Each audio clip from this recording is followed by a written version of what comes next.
Hi there, trailer owners. Today we're going to be taking a look at and showing you how to install Curt's Fusion Ball Mount with a fixed 2-inch drop.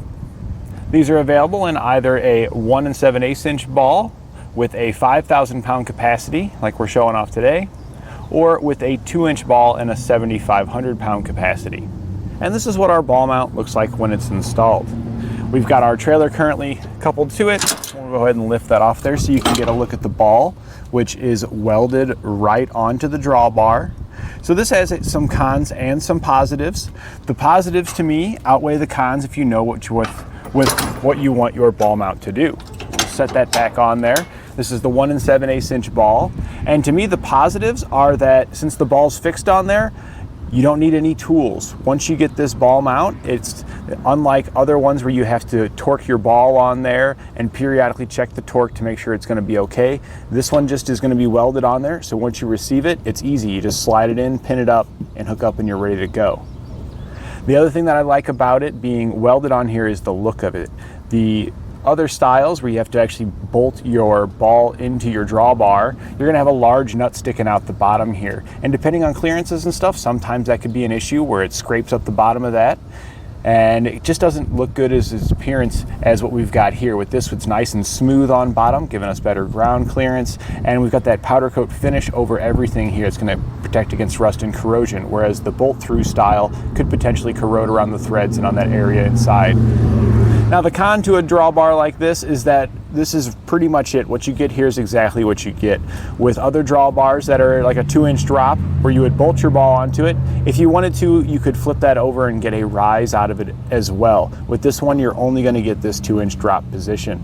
The other thing that's nice about the other drawbars with a removable ball is you could change sizes of your ball to a different one rather than having to get a completely different drawbar. But you do want to pay attention whenever you're swapping out balls onto your drawbar, because the highest weight you're going to be able to haul is going to be the lowest rated component. So if you swap out to a higher ball, maybe you're going from a 1 7/8 inch ball that has a 5,000 pound capacity going to a 2-inch ball with a 7,500 pound capacity. If your drawbar is only rated for 5,000, you're still only going to be able to haul up to 5,000.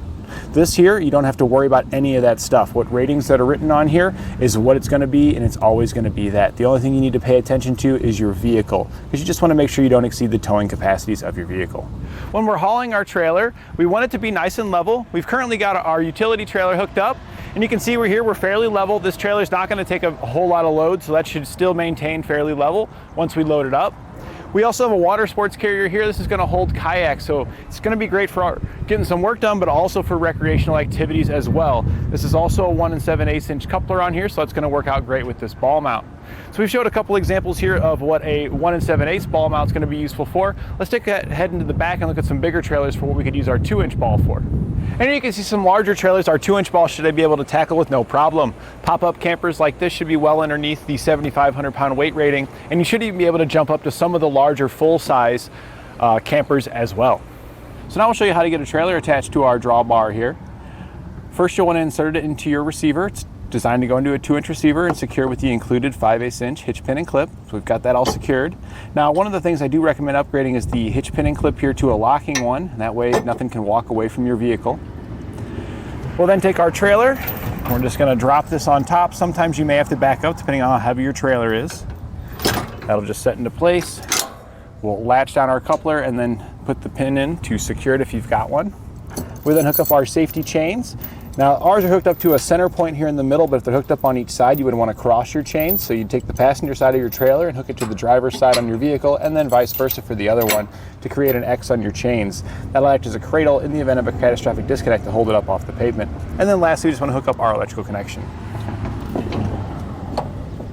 Now we're all hooked up, all that's left is to load up our trailer and hit the road.